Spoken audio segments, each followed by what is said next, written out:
就是大家讲的、啊，就是跟压力共存啊，就是被寄予希望说一定会拿到奖牌。那当然就是我希望自己也可以拿到奖牌，为国争光。当然就是尽情享受吧，我觉得。那你会不会做什么事情来疏解这个压力？现在因为疫情的关系嘛，就是尽量就是手机打开视讯，然后跟家人一起联络，然后就是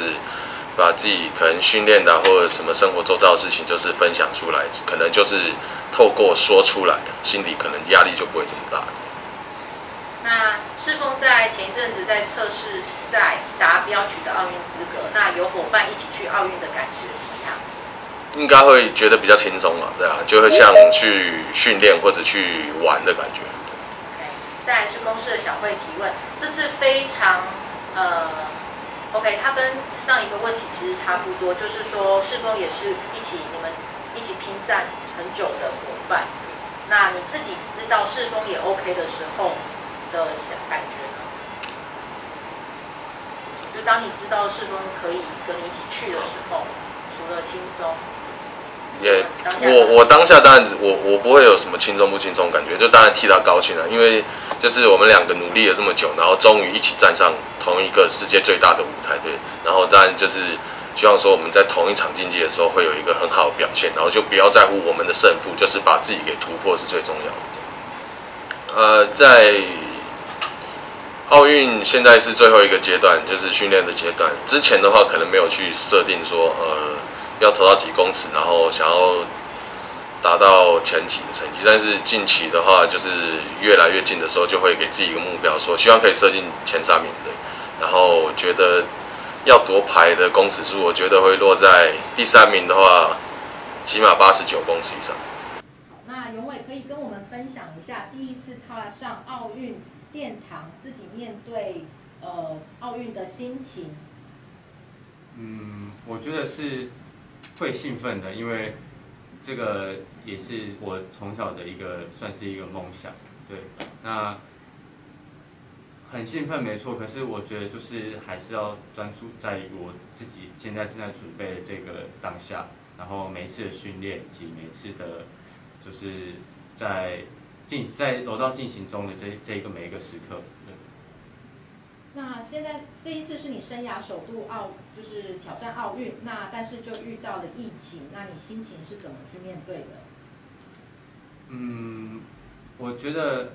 疫情这个是我们没有办法去控制的，但是我们能控制的就是我们自己的心情，跟我们能加强我们自己，或是在精进自己的技术，或者是让自己能够更成熟的面对这些事情，因为未来我们不知道会发生什么事情，但是我们能控制的就是我们现在，所以我觉得这些对我来说都不是很大的问题。对。那请问一下，你自己心里想象的奥运是什么样子？我觉得会是一个很神圣的一个舞台，因为毕竟它是在一个柔道发源地举办的一个柔道盛会，然后大家都会非常的关注在这个比赛上面，所以我觉得会很兴奋，对，然后就是很想要在那个舞台上面，然后好好的发挥，然后摔出自己的柔道这样。好，那这一段期间的调整训练状态跟调整的状态，可以跟我们分享一下吗？现在就是我觉得在自己的激励以及技术，还有在组织一些技战术的这个方面来说，我觉得都是有在加强的，而且也看到自己的进步。那我觉得心理也是非常重要的一个环节，所以就会寻求心理咨商师，然后来帮我安排，就是我可能遇到的问题这样子。